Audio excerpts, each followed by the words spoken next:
as part of all the security briefings I have on a regular basis on a wide range of subjects, including the interference into the affairs of our country by other countries, there has never been any information given to me on the funding of federal candidates by China. Never? Foreign interference? There's a huge ball of wax on the table here. I still have questions, and I think a lot of Canadians do, because there have been stories out this week, and there's an inquiry underway into foreign interference in our elections. The Conservatives have said, hey, hang on, we believe we lost some seats in the last election, not enough to change, who the outcome, won. for sure. That's an important point, Linda. But how big of a problem is this? And they have been parading in a bunch of people to sit in the hot seat, including the Prime Minister. Let's bring in one of our favorite guests when we talk politics of all kinds, in particular federal politics here in Canada, David MOSCROP, columnist with, among other places, like the Washington Post, with the Globe and Mail, but just an all-around great perspective on politics. David, always great to bend your ear. Thanks for doing this. Oh, my pleasure. Thanks for having me. Let's reflect on what we've seen unfold this week when it comes to foreign interference in Canadian politics. What do you think is happening? Well, I mean, the first thing is, whenever it comes to an issue like this, I like to go slow and really take my time before I reach any conclusions, because we're going to see a lot of people saying a lot of things. It's going to be inconsistent with what other people say. And then eventually we're going to get a report. And it's worth taking the time to let folks say what they've got to say, let the commission do its work, let it issue a report, and then come to a conclusion based on those findings. Because for one, it's sensitive, but two, it's complex. So the government says, notice in that Trudeau clip, he says he's never heard anything regarding the funding of candidates. Mm-hmm. That's very different than saying there's never been any interference, right? It's a very particular thing. The other issue that we see right now is people taking intelligence as gospel evidence. And if you talk to security analysts, they're going to tell you that intelligence isn't necessarily evidence. It needs to be corroborated. It needs to be checked. It might be incomplete. It might be false, and so on and so forth. And right now, everything's coming out into the public, which is good. We want that. We want there to be trust. We want, especially with an issue like this, but we also want to take time to make sure that what we're hearing is accurate, it's in context, and at the end of the day, we understand just who did what and when before we start drawing conclusions about, to what extent our democracy may be compromised by China or any other country for that matter. What's interesting, though, is that, the Trudeau government is saying, hey, we learned that there have been buses of international Chinese students coming in voting for a certain candidate. Yeah. They're going, hey, that's just politics. They're foreign students that can vote. You don't even have to be a Canadian. I was like, okay, it seemed like there was a lack of alarm to some degree, regardless of whether the information coming from CSIS was accurate. Where there's smoke, there's usually fire. My question to you is, I was left thinking, okay, is the government sloppy on this file? Is it naive, or is there any sort of malicious intent? Well, if we're talking about nominations, I would love an inquiry into nominations in this country for every party. You want to talk about, let's be charitable here, questionable practices. Political nominations across parties ought to be studied very, very carefully.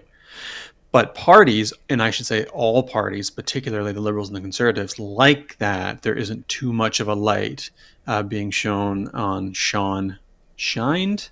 I think Shined? Yeah, sure. Too much of a light, on their nomination practices. And go back for years, and you're going to see the dodgiest stuff in Canadian politics come out of nomination races, especially when folks are guaranteed basically a job for life and a pension if they win. So I would love to hear more about this. A lot of things can happen that might be legal and even normal in a nomination race, but unhealthy for democracy. And I think that the practice of foreign students being involved is not, the only thing that we ought to be looking into and questioning. I would love to see a deep dive into that. But political parties, they love when there's distance between them and regulation, because then they get away with all kinds of things that they otherwise wouldn't. So I have questions about that too. It's something I'm watching very, very carefully, but I would note that this is not just a Liberal problem. This is a long-standing problem, no matter what the rules might be. Mm-hmm. And those loopholes are wild to learn about. And then you add the level of social media and the way that disruption can happen in present day versus decades ago, perhaps. Let's move to what Canadian voters are most concerned about. There was a poll recently that shows that sort of where things are, where the environment lands, and jobs and deficit and debt and the carbon tax, which we feel like we've been talking about ad nauseum, homelessness and what have you. What's your perspective on what the biggest issues are in the coming federal election? Well, the first thing is a caveat that any poll is an individual snapshot of an individual moment in time by an individual firm. And so it comes with all kinds of caveats. But we know from history, recent history, that you're going to see a few things at the top or near the top all the time: the economy and jobs. Inflation is going to often be a concern when it's salient. The environment, climate change is increasingly at or near the top because it's increasingly salient for people. So this is pretty normal stuff. And it, that said, it's going to be conditioned by people's feelings towards the parties and the leaders, right? So they're always going to be worried about jobs. People are always going to be worried about the economy. And from now on, they're always going to be worried about climate and the environment because it's an increasingly salient, A1 issue. But they're souring on the Liberals after the better part of a decade in power. And so not only are they going to be concerned about those issues, they're going to be concerned about who they think can better deliver.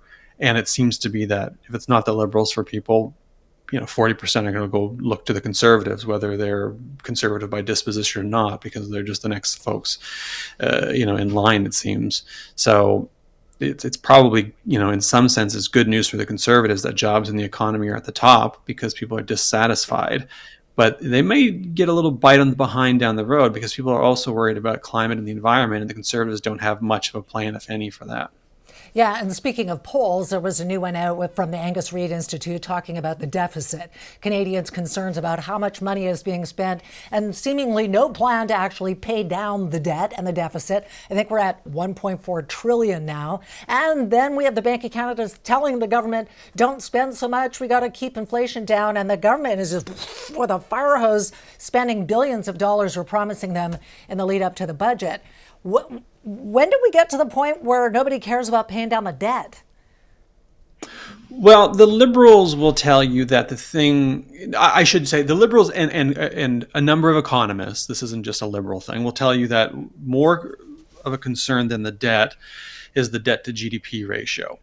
That in some senses, I know Trudeau got ridiculed for this when he said the budget will balance itself, but what he was saying was if you keep growing the economy and the debt to GDP ratio increases, then the growth of the economy offsets the spending, and that spending actually is an investment in growing the economy. There's a big old asterisk there, though. The economy has to grow for that to work, right? If it doesn't, then you get into some trouble because you're paying a lot of money to service the debt and the economy's not growing. And if productivity is low, if people aren't making more stuff and making more money, then you get into trouble. If inflation persists and the cost of servicing the debt is high, you get into trouble, right? Which is why a lot of politicians, and I'm sure the government, want to see a rate cut, which we didn't see in April, we might see in July. So there is that pressure. At the moment, the Conservatives are always going to say you're spending too little. The NDP is always going to say you're spending too much. The NDP is going to say you're spending too little, and the Liberals are going to say no, we're spending just the right amount. But it's going to depend on a lot of external macroeconomic factors that are still sort of shaking out, and we'll wait to see in the months to come. We've got less than 2 minutes. We could talk literally for an hour with you, David. The time flies here. What's happening? Quickly on defense, because that ties to spending and how are we going to manage what must be defended? Yeah, so the Liberals are also planning to spend billions more on defense. Now, you're going to see top line numbers, $8 billion, for instance. Or more. And what of note is that there's immediate spending that they plan in the next 5 years, and there's bigger project spending that's going to be extended for 10, 20 years. And so when you see a top line number, and whenever you see a top line number in a budget, the next question you ask is over how many years, right? Right. Because $8 billion, $10 billion over 5 years is very different than $10 billion over 20 years. But the top line is that they expect by around 2029 to get to about 1.76% of GDP spending on the military. Everybody talks about the NATO target of 2%. This is getting much closer to that.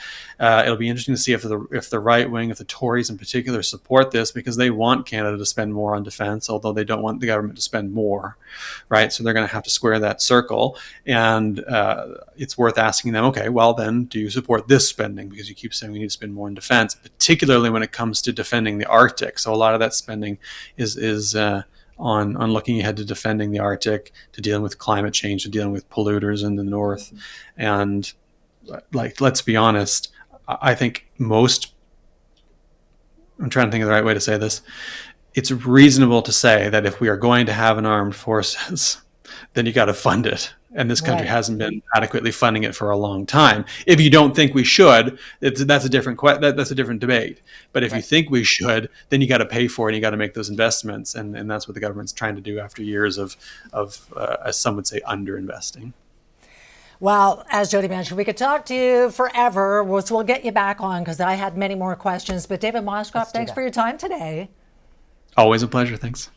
Sort of feels like this next election is going to be between Justin Trudeau and sunny ways and Pierre Poilievre and Canada is broken. And we'll see how long that sort of pessimistic approach resonates. Something tells me we'll be talking about this weekly, Linda Steele. Pretty sure. Hey, later on in the show, we're going to be talking through some Gen Z quirks making headlines. Do you know what bed rotting is? We're going to get into that. Doesn't sound very good. Still ahead. Sick of paying too much for groceries? What about paying more and getting less? Shrinkflation expert Edgar Dworsky joins us from Boston with some infuriating examples and some advice next. But first, we're going to make you really happy with our viewing party because we're showing you from last week. Gret from Victoria, hello. Hey, we have Jose, hello. Look at that. You even made a little bit of a sign, Jose. Well done. Laurel and Bijou? Bijou. Bijou? I was going to say Bayou. And Langley. Hi, guys. I'm probably wrong, too. And Leslie and Campbell River, thank you all for watching. Viewing party at CHEKmedia.ca is how you take a picture of yourself watching us and maybe win next week. Sponsored by the BCRFA.